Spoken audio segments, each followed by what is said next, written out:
Hi students, I'm Dr. Bhavna. In this lecture, we are going to continue with the same topic that is called as ecology. So, in the ecology chapter, we already have done what we have done. We have done what are the responses which are related to that of abiotic factors, as well as we are going to deal in today's topic with adaptations, how organisms are getting adapted to numerous environmental factors. So basically when we have done about the responses to abiotic factors, we have started with four things. That is nothing but regulation, conformation, migration, suspension. Don't get so much confused regarding this. Regulate, conform, suspend, migrate. Don't get confused. I'll just revise what we have done in the last class. So regulation means what? They are able to maintain constant body temperature. We humans, birds, mammals, we all belong to regulators. We are able to maintain constant body temperature, right? So when in summer we are suppose it is our body temperature is 37 degrees. In summer, generally our body temperature raises. So what will happen? The environmental temperature is our body temperature. So we sweat profusely and our body temperature will come to 37 degrees Celsius. Again, so when it is less than 37 degrees Celsius, we try to shiver. We will shiver profusely. So when we shiver, what will happen? There will be minimal heat loss from our body when we try to shiver. So this will body mechanism is taking place, like how we can regulate our body mechanisms. So this point will come into play. Don't get so much confused. Regulators means which are able to maintain constant body temperature, as well as you give two examples that are related to that 37 degrees Celsius in summer, in winter. That's all. That is done with that of regulators. Examples also you give. It is nothing but birds as well as mammals. Next, when you come to conformers, they are not able to maintain constant body temperature. Conformers. Why they are not able to maintain constant body temperature? Their body temperature will be changing from one place to another. Maximum of the animals, they belong to conformers.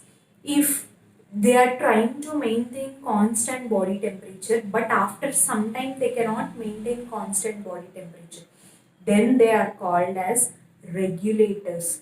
That is partial regulators, they are called. Regulators means which are able to maintain.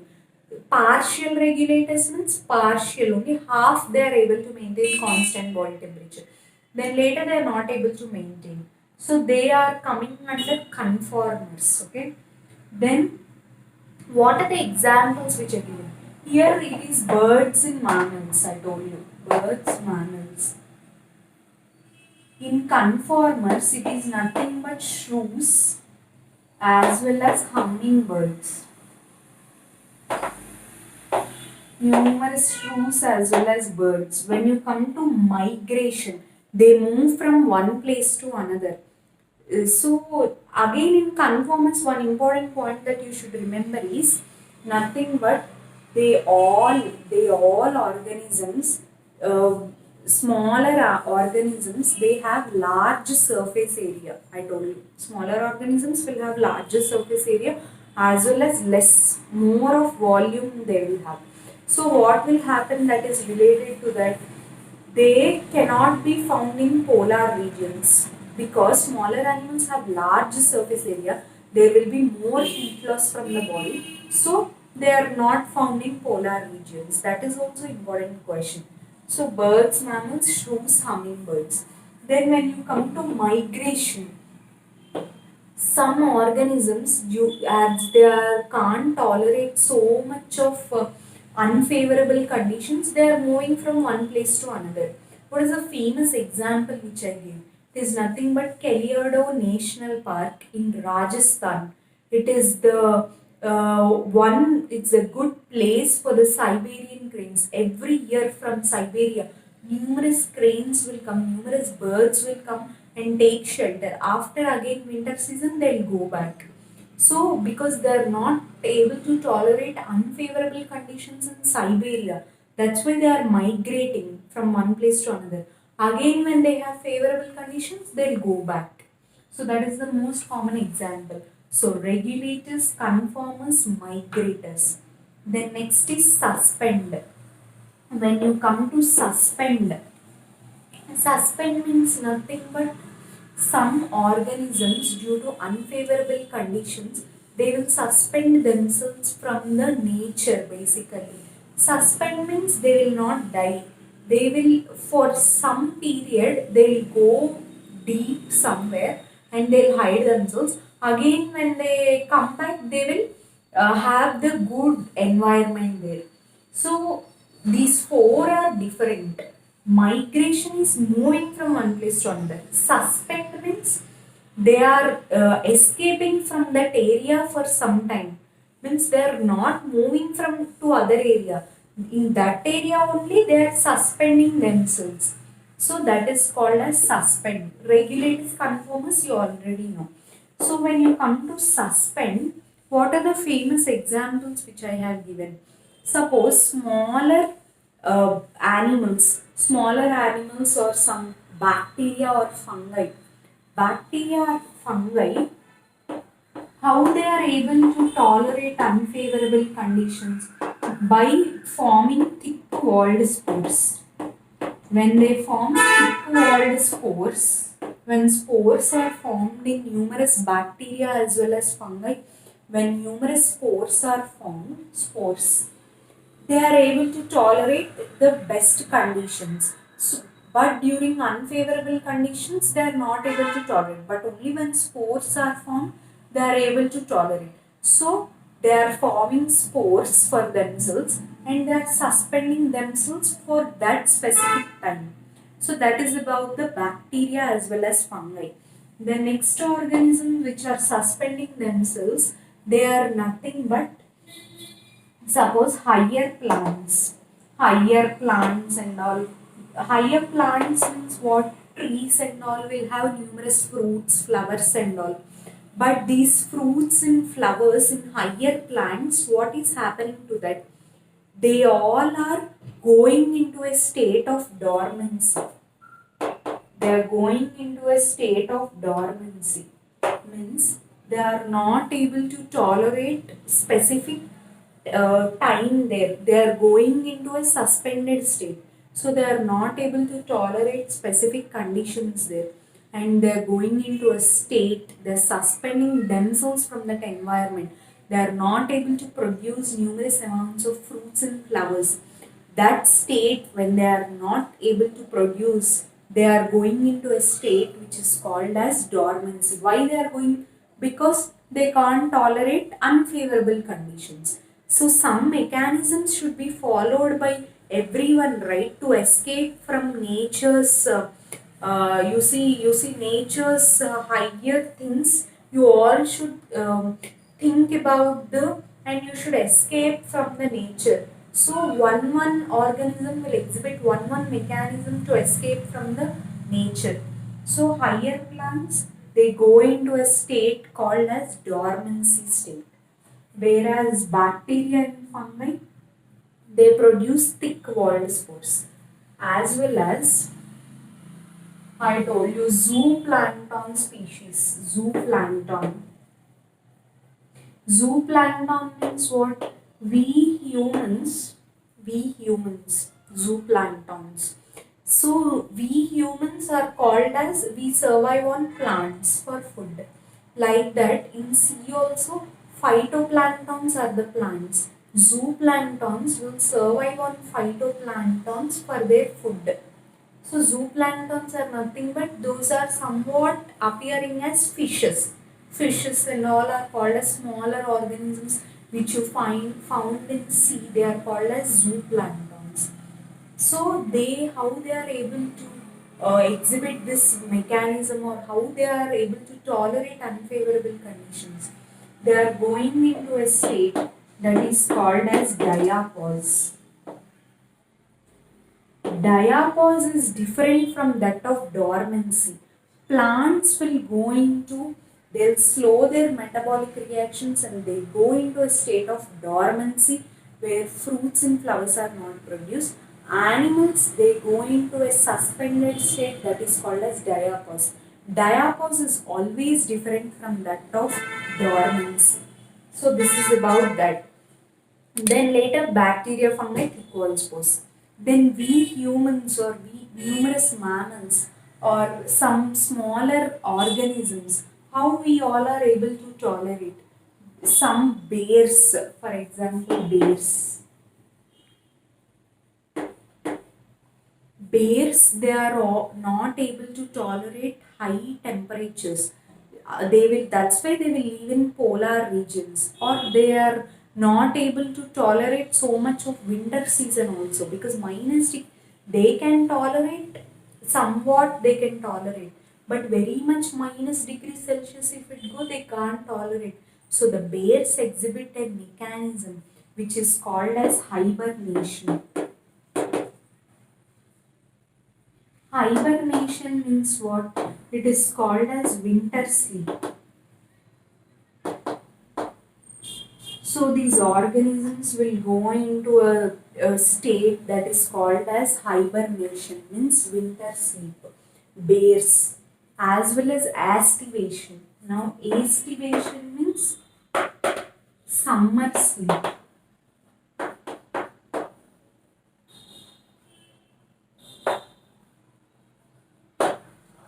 Summer sleep. Hibernation, winter sleep, aestivation, summer sleep. So some fishes exhibit aestivation. They go into summer sleep. Or else some numerous which organisms which are found in, suppose high deserts. So what they, in summer they can't tolerate numerous amounts of temperatures. So these fishes and all also they can't tolerate high range of temperatures. Though they live in water also they can't tolerate high temperatures. So sometimes they go into aestivation, that is called as summer sleep. Aestivation is summer sleep, hibernation is winter sleep. I want you all to clearly differentiate between the two. Hibernation, aestivation. Hibernation means winter sleep, aestivation means summer sleep. I want you all to clearly understand the differences, because numerous NEET questions were asked based on this only. Hibernation as well as aestivation. Hibernation, winter sleep, which is exhibited by bears. Winter hibernation, bears. Aestivation, summer sleep, exhibited by that of fishes. Simple to remember. They'll go hibernation, they'll go in the winter season to sleep. In aestivation, they'll go in summer season. That is only the difference. Which organisms exhibit is bears exhibit hibernation, fishes exhibit aestivation. So this is also coming under suspension. So these are the numerous responses which are given to abiotic factors by numerous organisms. These responses to abiotic factors are given. Related to first that of bears as well as fishes and all. Then next about the bacteria, fungi which produce thick walled spores. Then the third important thing that you should remember is related to that of dormancy as well as diapause. Dormancy is related to that of plants. Diapause is related to that of animals, zooplanktons. So this is about the clear differentiation. Only one you remember, so that another one it will be easy. Hibernation, winter. Remember hibernation, winter. Then automatically the other one is summer, aestivation. So that is about that, because summer and winter numerous, you all will get confused regarding this. So these are the responses which are given to abiotic factors. Then next, we are starting with the another topic that is called as adaptation.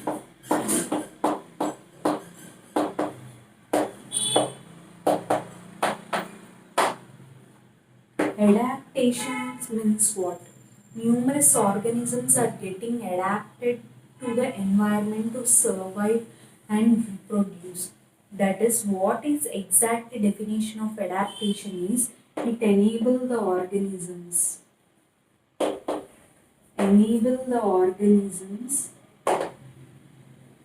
to survive and reproduce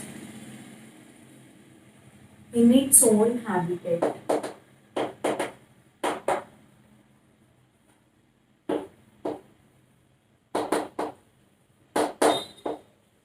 So adaptation means it enables the organisms to survive and reproduce in its own habitat. This is called as adaptation. So we all humans also we are trying to get adapted to new environment. Sometimes we try to get adapted to new environment. Sometimes we will adjust in our own environment only. Suppose if you have job and everything in one area, your body when you're small growing from childhood in one area only, you'll try to get adapted to that conditions only. So our body tries to get adapted.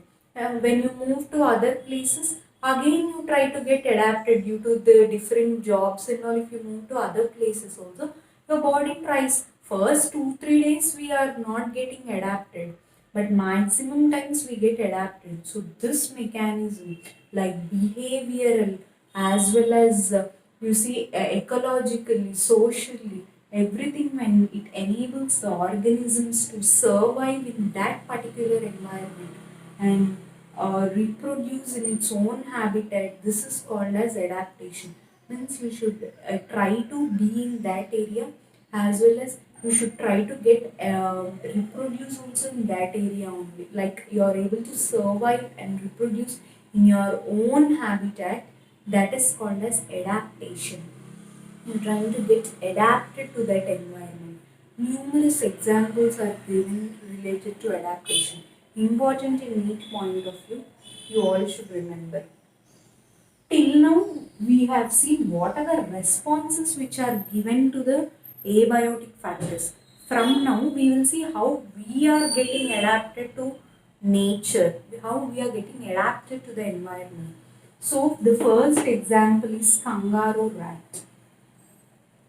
Kangaroo rat, which is usually seen in North American deserts, which is usually seen in North American deserts.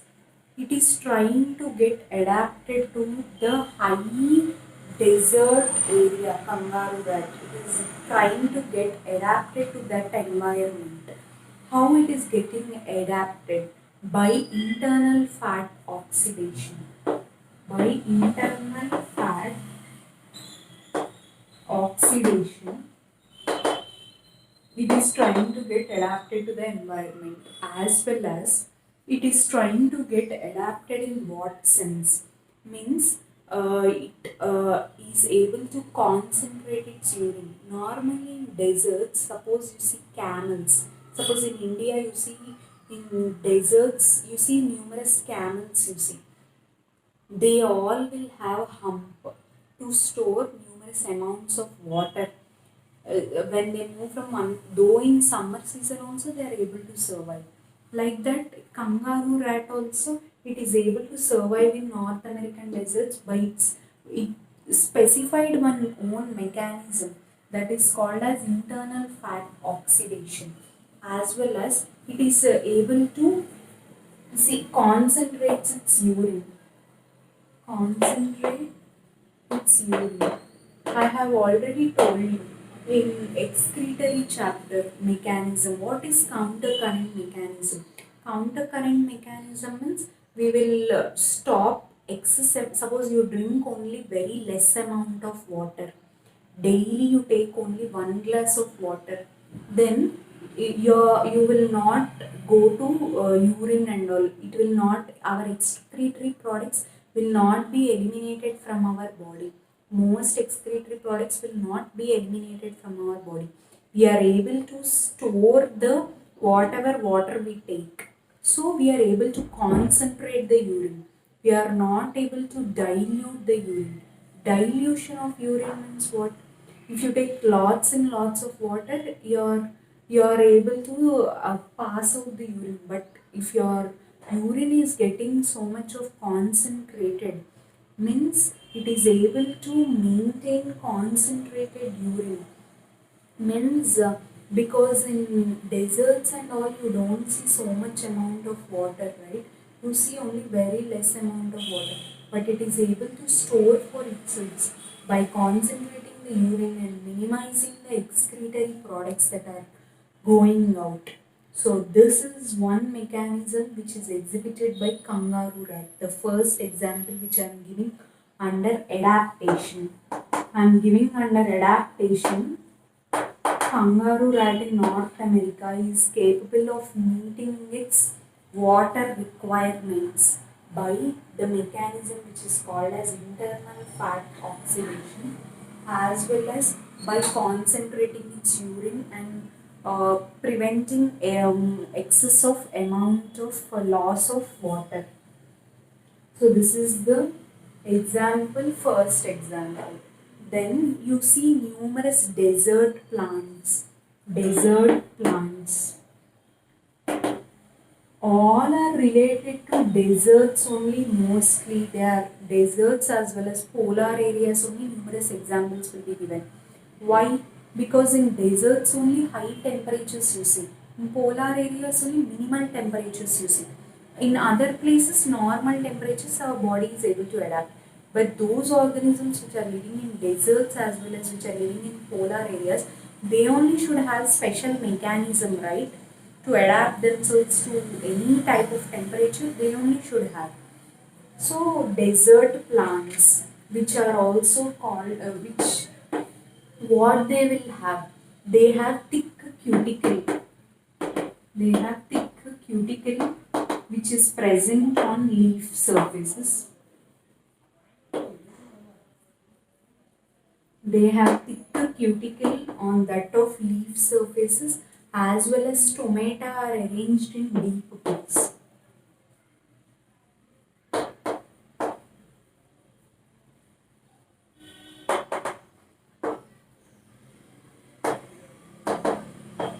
As well as stomata, they are arranged in deep pits.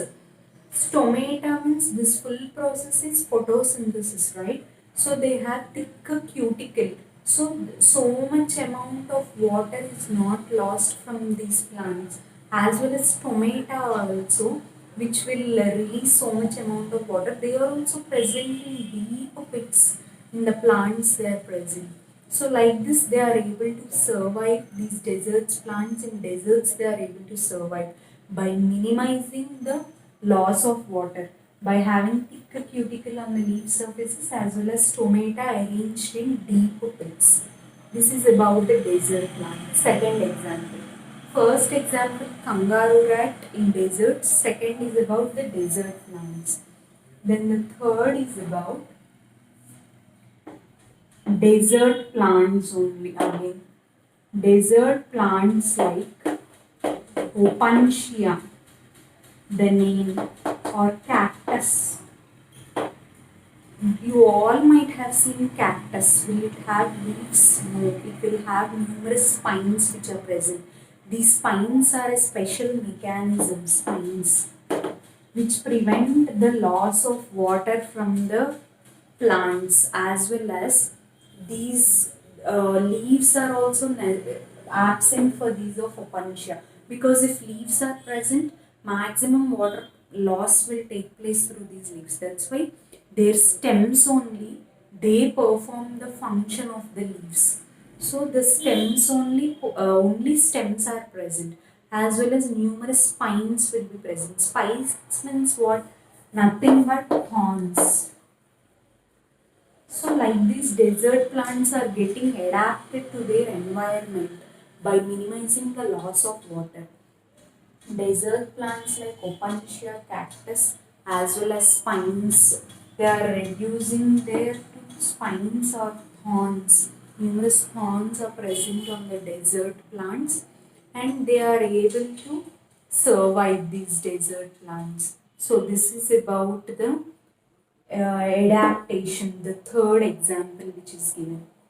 Next, the fourth example that is related is we are coming to humans.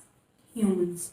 So we are suppose we are climbing numerous mountains.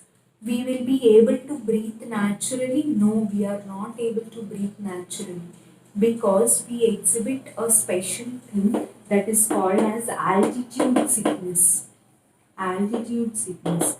When we are going to higher mountain regions, we are not able to breathe properly. Our oxygen content will be very less. Oxygen content is very less. Our RBC's production is more, that's why in that time increased RBC's production. So again our hemoglobin affinity with the oxygen will also decrease. So RBCs will increase in number and then only we are able to breathe. So we are also exhibiting a special mechanism that is called as when we are climbing numerous amounts like mountains and all, our RBC production is increased and our oxygen content is also starts increasing, but our everything will decrease like oxygen content and all. So what is happening? RBC production is increased, then we are able to breathe normally. So we are also trying to adapt to altitude sickness when we are climbing mountains and all. So, but some people it is very dangerous climbing mountains. But some people will usually try climbing mountains and all. Mountains means not very short mountains like Rohtang Pass near Manali and all. I'm talking about those places. If you go to higher altitudes, our oxygen rate will decrease. We are not able to breathe. Then our RBC production starts increasing. We are also trying to get adapted to that environment like that of desert plants and all. So that is about altitude sickness. Altitude sickness means when we are climbing higher altitudes or mountains, we are exhibiting a sickness, we are able to not breathe for ourselves. So till now, four examples I have given. First is about what is adaptation means we are trying to enable the organism to survive and reproduce in its own habitat. What are the examples which are given means the first one is kangaroo rat. It is able to by internal fat oxidation, it is trying to get adapted in the desert as well as by concentrating its urine. First example. Second example about two desert plants. Desert plants, numerous NEET questions are asked on this, that's why I'm stressing. So desert plants, they have thicker cuticle on their leaf surface as well as they exhibit stomata which are arranged in deep pits to minimize heat loss from the body. So that is also important. Then the third is desert plants like Opuntia and all. They are reduced to spines. Their stems are usually reduced to that of spines and they are also exhibiting a property by minimizing water loss. Leaves are absent, the stems only act as leaves. So that is important. Next, we humans, we are exhibiting a sickness when we are climbing high altitudes or mountains. That is called as altitude sickness. So oxygen content starts decreasing and there will be increased RBCs will be produced in higher and higher quantities. RBCs will be produced and oxygen content is becoming very low. So by exhibiting altitude sickness. So this is about the another mechanism which we humans are exhibiting. So today we have done about the what are the different abiotic factors which are related, what are the responses that are related to abiotic factors, as well as we have done how numerous organisms are trying to adapt to its environment. See, we humans are also trying to adapt it to the new environment, otherwise we can't survive. We are also our mechanism is like RBCs are increasing when we are climbing. So we are also exhibiting a special mechanism, right? So we all are trying to get adapted to the new environments. Still, two examples are left over with that of adaptations. We will complete that in the next class, as well as we will start with a new topic that is called as about the populations, birth rates, death rates. All are important in NEET point of view. Ecology is only important basically. They may ask in any part. That's why I am taking very slowly and perfectly. I want you all to write down each and every point that is related to that of ecology. Okay.